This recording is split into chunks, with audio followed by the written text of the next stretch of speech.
দাদা আমরা দেখেছি এর আগে যে যখন 2002 সালে পশ্চিমবঙ্গে এসআইআর হয়েছিল তখন শাসন যারা ছিলেন বামপন্থীরা।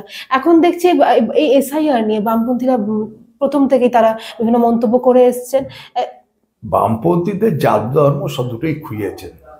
বামপন্থীরা ব্যাপার হচ্ছে এরা এখন তৃণমূলের দালাল হয়েছে। পশ্চিমবাংলায় বেঁচে থাকতে গেলে পরে মোহাম্মদ সেলিম, সুজন চক্রবর্তীদের দালালি করতে হবে, কারণ ওরা তৃণমূলের দেয়া ফিশ ফ্রাই খেয়েই আনন্দ বেশি পায়। তাই জন্য ওরা লাফাচ্ছে এখানে।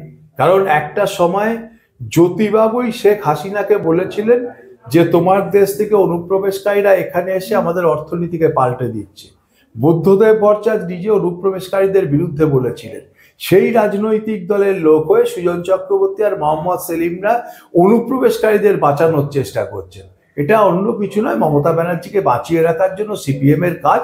কারণ পশ্চিমবাংলার সিপিএম এবং কংগ্রেস, তৃণমূল কংগ্রেসের বি টিম হয়েছেন, মমতা ব্যানার্জির বি টিম হয়েছেন।